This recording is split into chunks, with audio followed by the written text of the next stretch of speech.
Bannir son ami et ancien partenaire Superman dans la zone fantôme est difficile pour J'onn J'onzz, mais nécessaire. Alors que le régime de Terre Unie se formait, J'onn l'Éternel étranger choisit de conserver ses distances, attendant son heure. Il prend l'apparence d'un Atlante et devient archiviste royal. Aquaman ne se rend pas compte que l'incroyable capacité de son fidèle sujet à rassembler des informations de la surface est en fait due à ses pouvoirs télépathiques. Lorsque la nouvelle que des héros d'une dimension parallèle soutiennent l'insurrection de Batman arrive à J'onn, il décide de se joindre à eux et mène des opérations de sauvetage à Gotham et Metropolis, dévastées par Superman. Après la chute du régime, Martian Manhunter demeure au service de sa planète d'adoption en réunissant une nouvelle génération de héros afin de reconstituer la Ligue des Justiciers.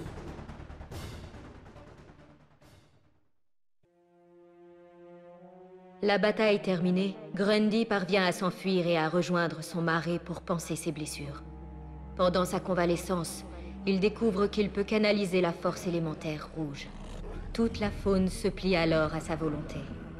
Son pouvoir lui permet même de ressusciter la force grise, disparue de longue date. Au lieu de régner sur les créatures de la Terre, il peut les détruire. Une fois débarrassé de tous les héros, Grundy façonne la Terre à l'image qu'il se fait du paradis. Il est maintenant le maître d'une planète grise et sans vie.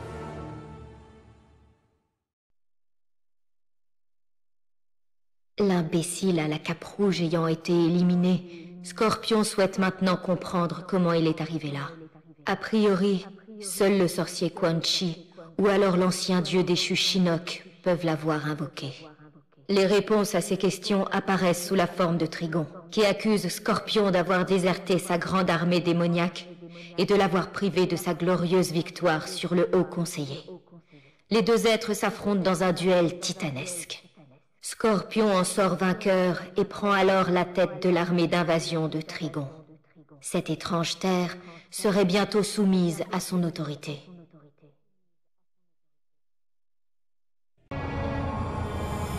Suite aux événements de la dimension parallèle, les camarades héros de Shazam rentrent chez eux. Mais un virus extraterrestre contracté durant le transfert provoque chez les malheureux de graves troubles mentaux. Ils se retournent alors les uns contre les autres dans une folie furieuse. Seul et désespéré, Shazam décide de partager le pouvoir du mot avec ses frères et sœurs d'adoption. La pureté de leur cœur leur donne du courage. L'armée de Shazam parvient à neutraliser les anciens héros. Finalement, elle prend la place de la Ligue des Justiciers en tant que premier défenseur de la Terre.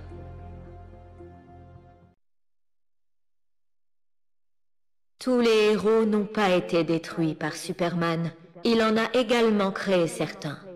Génie de la technologie, Barbara Gordon échappe au service de renseignement de Terre Unie et devient l'informatrice de l'insurrection sous le pseudonyme d'Oracle. Mais après l'assassinat politique de son père, le commissaire de la police de Gotham, James Gordon, Barbara canalise sa colère en adoptant un nouvel alter ego. Sentant que le moment est venu pour elle de frapper, elle attaque Superman en personne. En battant le haut conseiller, elle dévoile au monde le personnage de Batgirl d'une manière impressionnante.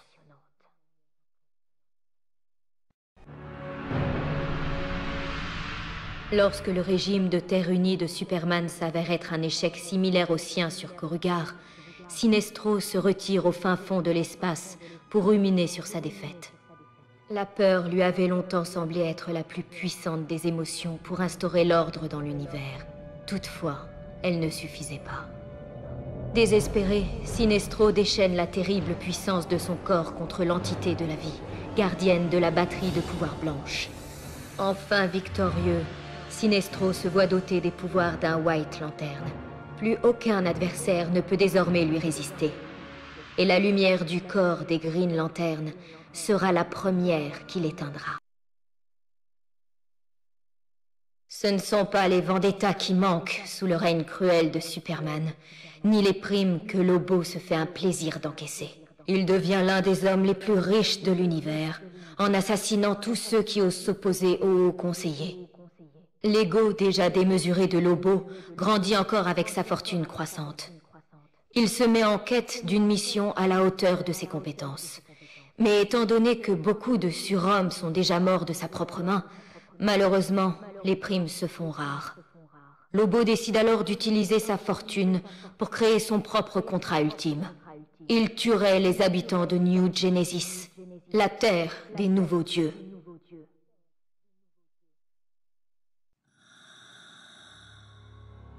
Libérée de son lavage de cerveau, Hawkgirl prend sa revanche sur le haut conseiller pour le meurtre de son mari Hawkman. Mais elle est emprisonnée pour avoir soutenu le régime de Superman. Une nuit, elle se réveille en lévitation au-dessus de son lit, entourée de lumière Eldritch. L'instant d'après, elle se tient au pied d'un cratère peu profond. Là, elle trouve la source de la lumière, une météorite de métal NF pur. À son contact, la météorite prend soudain vie, la recouvrant de métal NF. La nouvelle armure rend Hawkgirl invincible. Sa première mission, se venger de ceux qui ont en premier lieu aidé Superman à capturer Hawkman. Après s'être enfin libérée de la zone fantôme, la priorité ultime de Zod, la défaite de Superman, est devenue réalité. Il peut alors complètement assouvir sa vengeance. Son séjour dans la zone fantôme a permis à Zod d'en apprendre les secrets. L'un de ses copensionnaires lui enseigne même à invoquer de petites poches de cette zone à volonté.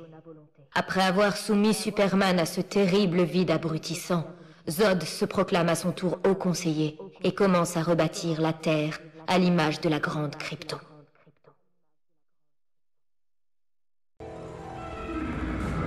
La défaite de Superman emplit Harley d'une nouvelle confiance. Elle sait ce dont elle est capable et elle sait ce dont elle a envie. Elle se rend alors sur la Terre des visiteurs et libère le Joker. De retour dans son monde, elle l'épouse au cours d'une cérémonie qui enflamme Gotham City. Lors de la réception, le partage du gâteau de mariage tourne vite à l'épouvante. Alors que son nouveau mari lui plonge joyeusement la tête dans la pâtisserie, elle se remémore les années de ses vices. Harley perd le contrôle. Elle s'empare du couteau de cérémonie et tranche la gorge du Joker. Toujours dans sa robe de mariée, Harley séjourne désormais à l'asile d'Arkham de façon permanente.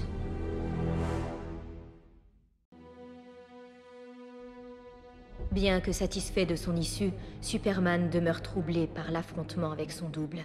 Si un Superman a pu aller aussi loin dans la folie, pourquoi pas un autre? Des mesures préventives s'imposent. Après une longue discussion avec la Ligue des Justiciers, Superman ingère une capsule de kryptonite à ouverture télécommandée. Au premier signe d'instabilité, ce fragment de kryptonite envahira son corps, le tuant.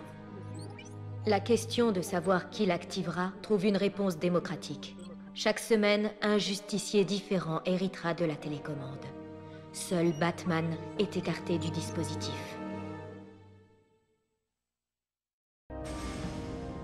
Quelques jours seulement après son retour sur sa Terre, Green Lantern, revivant l'événement par lequel il est entré dans le corps, assiste au crash d'un vaisseau extraterrestre. Alors qu'il fouille l'épave, il trouve un pilote qui prétend être Abin Sur. Mais cet Abin Sur ne porte pas l'anneau et affirme entre deux souffles d'agonie être le Tout-Puissant. Green Lantern essaie de remémorer à l'inconnu leur passé. Abin Sur avait désigné Hal Jordan comme son successeur en tant que Green Lantern du secteur 2814. Mais l'étranger succombe à ses blessures avant d'en apprendre davantage au héros. Ce dernier se rend alors sur Oa. Les gardiens constituent son seul espoir de résoudre ce mystère.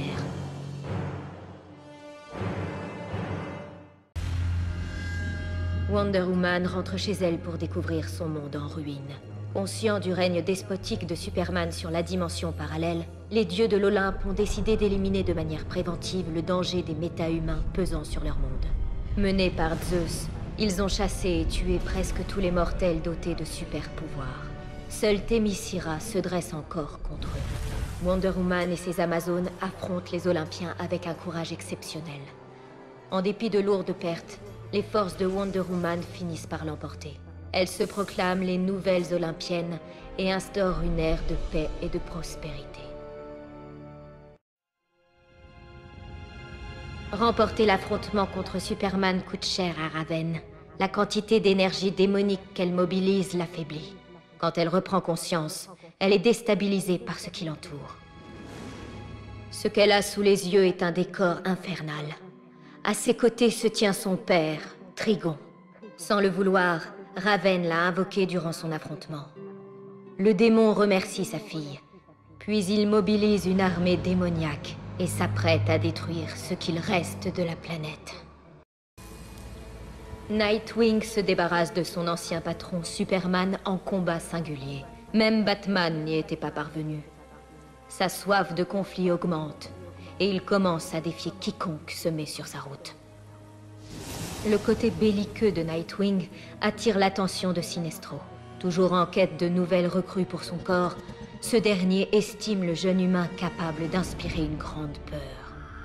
Les espoirs de Sinestro sont vite confirmés, et un anneau de pouvoir jaune finit par prendre place sur le doigt de Nightwing. Sa victoire sur le Superman de ce monde est en soi une grande satisfaction, mais la conséquence en sera encore plus douce. Luthor se rend dans l'autre dimension et s'attelle à convaincre ses habitants qu'il est leur Luthor, et qu'il a miraculeusement survécu à l'attaque du Haut Conseiller retransmise dans le monde entier. Déjà apprécié, l'ex-Luthor triomphant est alors vénéré. Il est élu président des États-Unis d'Amérique, mais il ne tarde pas à chercher à consolider encore son pouvoir. Après la chute de Superman, Green Arrow visite la ville de Star City, sur l'autre Terre. Son double est l'un des premiers héros à être tombé dans la bataille contre Superman. L'un des premiers à s'être dressé contre les nouvelles pratiques de l'homme d'acier. Un monument dressé à sa mémoire dans Orchid Bay rappelle à tous la nécessité de combattre l'oppression, quels que soient les rapports de force. Là, Green Arrow découvre qu'un citoyen de la ville ne se contente pas du souvenir d'Oliver Queen figé dans la pierre. Formé par Green Arrow, un nouvel archer vêtu de rouge reprend le flambeau du héros disparu. Prenez garde, criminels de Star City. La nuit appartient à Red Arrow. Libéré du contrôle de Superman, Doomsday peut éliminer les derniers méta-humains. Il manipule ensuite la technologie de la forteresse de la solitude abandonnée pour terraformer la Terre. Elle ressemble bientôt à la Krypton préhistorique. Enfin, il se sent chez lui. Après quelques années passées à massacrer à loisir la population humaine, cependant Doomsday a besoin d'un défi. Ayant assimilé la capacité de Superman à voler, il se rend dans un secteur spatial voisin. La rumeur y fait état d'un adversaire peut-être digne de lui, un mercenaire xarnien avec un penchant pour la violence. Doomsday a hâte de rencontrer ce lobo au combat.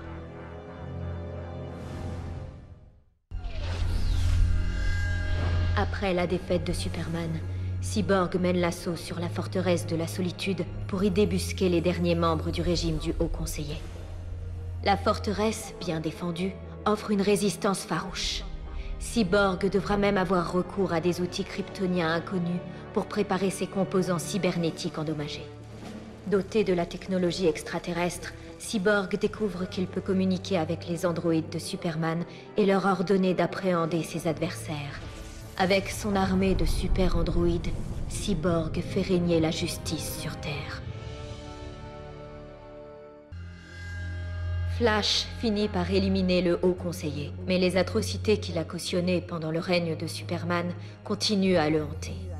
Ses remords finissent par le pousser à l'exil.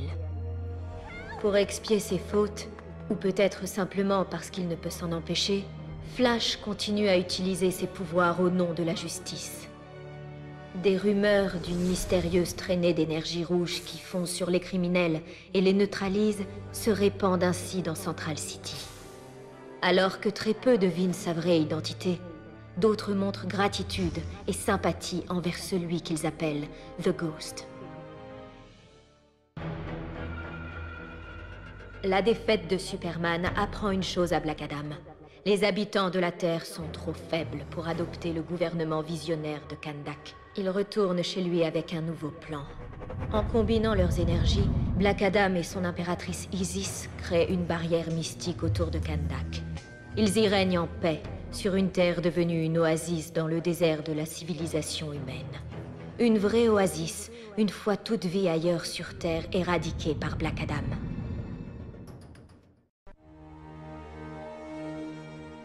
Bien qu'il n'ait pas réussi à élever le clan du Joker à un rang supérieur, le prince du crime est persuadé qu'une organisation similaire pourrait s'imposer dans sa dimension. Le Joker met en œuvre des actes terroristes dévastateurs pour effrayer la population. Puis il convainc les plus naïfs d'entre eux qu'il est leur seul espoir de sécurité. Le nouveau clan du Joker compte rapidement des millions de membres à travers le globe et lance régulièrement des attaques anti-gouvernementales, semant le chaos dans l'économie mondiale. Suite à la bataille pour la libération de la Terre, Batman apprend que Lex Luthor a fait don de son immense fortune à Bruce Wayne. Il a alors les moyens de rebâtir Gotham City et Metropolis. Les habitants de ces villes, inspirés par le dévouement de leurs héros, adoptent le slogan « Nous sommes Batman ». Ils consacrent un temps considérable à la restauration de leur communauté et à la lutte contre le crime. Alors que l'ancien Batman aurait obstinément voulu porter ce poids tout seul, le Batman de l'après-Terre unie, récompensé de la confiance accordée à ses alliés, savoure la renaissance de sa ville et son nouveau rôle de bienfaiteur.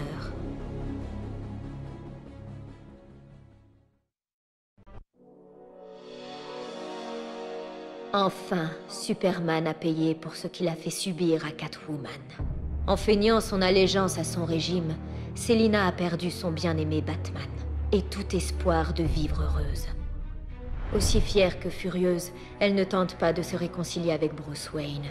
Mais le voir reconstruire Gotham City et Metropolis fait naître en elle le désir de rester proche de lui. En attendant de pouvoir à nouveau l'approcher, elle contribue à maintenir l'ordre dans les rues de Gotham City. Les organisations criminelles peuvent alors craindre à la fois le chat et la chauve-souris. Superman se montre stupide en pensant que Bane acceptera à s'embroncher un poste subalterne dans le gouvernement de Terre Unie. Le haut conseiller hors d'état de nuire, la prise de pouvoir peut commencer. Bane trouve en Sinestro et Black Adam deux parfaits exemples d'autorité absolue et impitoyable. Ce sentiment d'admiration étant réciproque, les trois anciens criminels prennent le contrôle de la planète et forment une puissante triade qui règne sans conteste, jusqu'à la phase suivante du plan de Bane.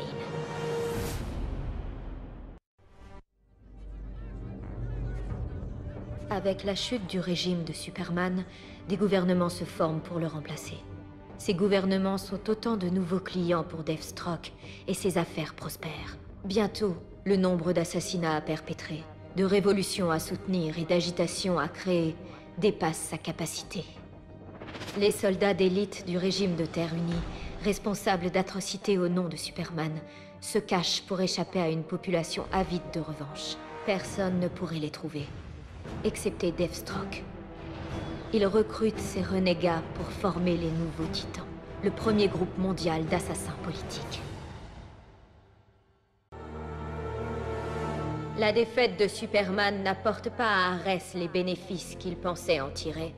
Les héros de la dimension parallèle aident le Batman de son monde à bâtir une utopie libre de tout conflit qui laisse le dieu de la guerre sur sa faim. À l'article de la mort, Ares parvient à emprisonner Brainiac 5. Il le force à créer une boucle temporelle débutant à l'arrivée des héros de l'univers parallèle et s'achevant juste avant leur victoire. Dans ce court intervalle, Ares prospère.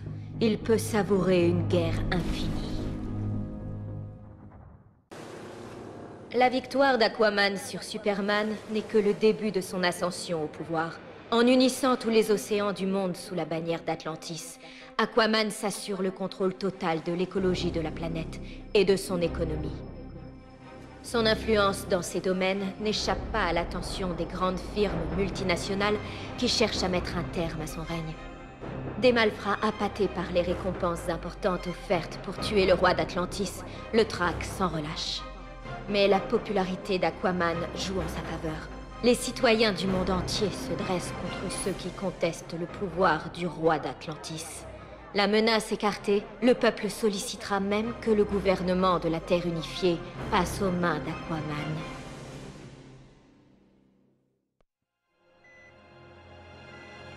Killer Frost s'enorgueillit de sa victoire, mais son excès de confiance l'a trahi. Profitant de l'opportunité, des agents de Star Labs la capturent. Leurs chercheurs exploitent son pouvoir réfrigérant pour consolider les calottes glaciaires des pôles de la Terre. Mais les laboratoires sous-estiment les pouvoirs de Frost.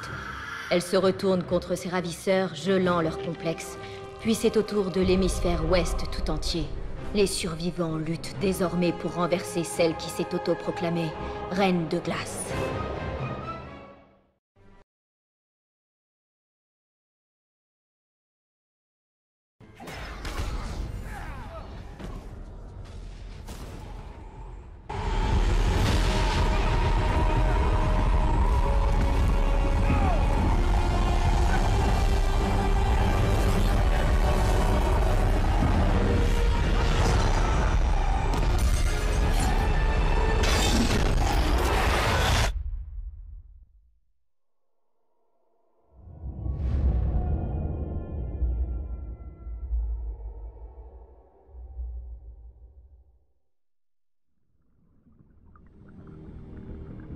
Bannir son ami et ancien partenaire Superman dans la zone fantôme est difficile pour John Jones, mais nécessaire.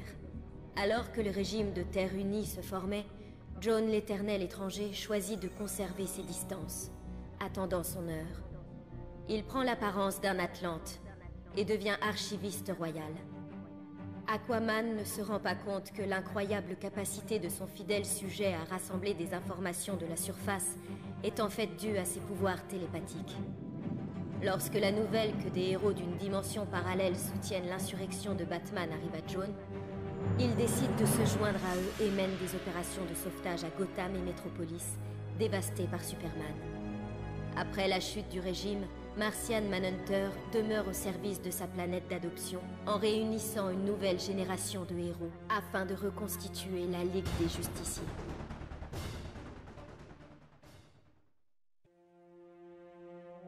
La bataille terminée, Grundy parvient à s'enfuir et à rejoindre son marais pour panser ses blessures.